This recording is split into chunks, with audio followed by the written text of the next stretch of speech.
সম্প্রতি যৌতুক চাওয়ায় একজন মুরব্বীকে দড়ি দিয়ে বেঁধে ফেলেছে এবং জামাইকেও আটকে ফেলেছে।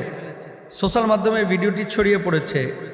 যৌতুকের ব্যাপারে ইসলামের বক্তব্য কি, আর যৌতুক যারা চায় তাদের ব্যাপারে আমাদের প্রতিবাদের ভাষা এই রশি দিয়ে না বেঁধে অন্য কিছু হতে পারে কিনা। ভেরি ভেরি ইম্পর্টেন্ট একটা বিষয়। লজ্জা লাগে, হৃদয়ে রক্তক্ষরণ হয় যে বাংলাদেশে এই জিনিসটা বর্তমানে সবচেয়ে বেশি চলতেছে।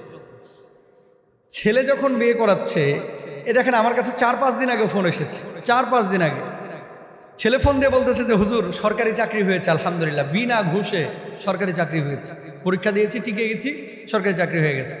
আমি বিয়ে করার জন্য বাড়ি থেকে বলতেছি যে মেয়ে দেখো, আব্বা বলছে যে যৌতুক নেবে 1,15,00,000 টাকার, বেশি না আর কি, 15 লক্ষ টাকা যৌতুক নিবে।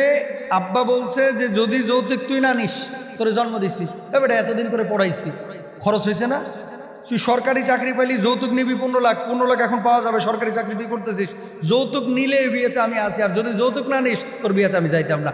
আমি মনে করছি যে এটা বাপ না, এটা আবু জাহেলের মামাতো ভাই, এটা বাপ না। সরকারি চাকরি তার হয়েছে ঘুষ ছাড়া, আল্লাহ তাআলা রহম করেছে। বাপের তো খুশি হওয়ার কথা যে সন্তান সরকারি চাকরি পেয়েছে। বাংলাদেশে অনেক বাপ মা এরকম আছে, ছেলে যদি একটু ভালো চাকরি বাকরি করে বা একটু পয়সাওয়ালা হয়, ব্যাংক ব্যালেন্স জমে গেছে ধরুন 50 লাখ, ঢাকা একটা ফ্ল্যাট হয়ে গেছে, চিন্তা করে ছেলে তো এখন দুধে লাগায়, টান দিলেই মেয়ের বাপের কাছ থেকে কচকচ্ছে খালি টাকা বাইর হবে।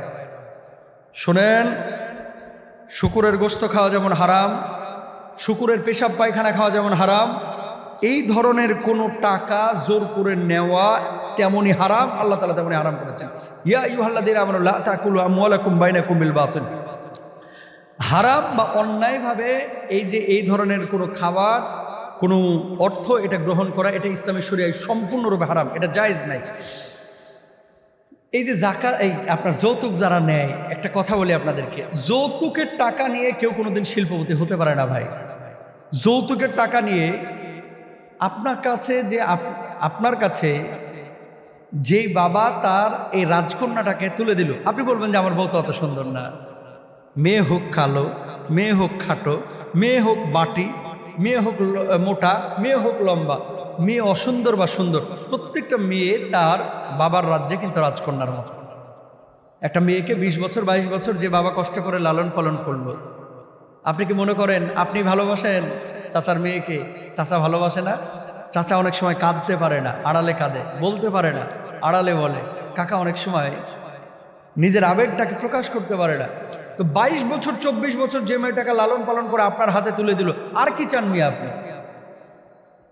যে তার ভালোবাসার বস্তুটাকে, তার রাজ্যের রাজকন্যাটাকে, যাকে দেখে সে দুপুরবেলায় ভাত খেত, যাকে দেখে সে ঘুমাতো, যার কপালে চুমু দিত, যে মেয়েটাকে কোনোদিন ফুলের একটা আঁচড়ও দেয় নাই, যে মেয়েটাকে কোনোদিন থাপ্পড় মারার কল্পনাও করে নাই, এরকম একটা মেয়েকে আপনার হাতে তুলে দিল, আর কি চান আপনি? আপনি তারপরে পালসার হোন্ডা চান। আপনার বিয়ে করা উচিত পালসার হোন্ডারে। আর যারা যৌতুক চায় এদের বিয়ে করা উচিত টাকারে। যারাই যৌতুক চাইবে, চাচারে যেরকম বাঁধছে রশি দিয়ে আপনারাও বাঁধবেন। যৌতুক দেওয়াও হারাম, নেওয়াও হারাম, যৌতুক নেবেন না। তবে হ্যাঁ, এখানে কৌশল আরেকটা আছে।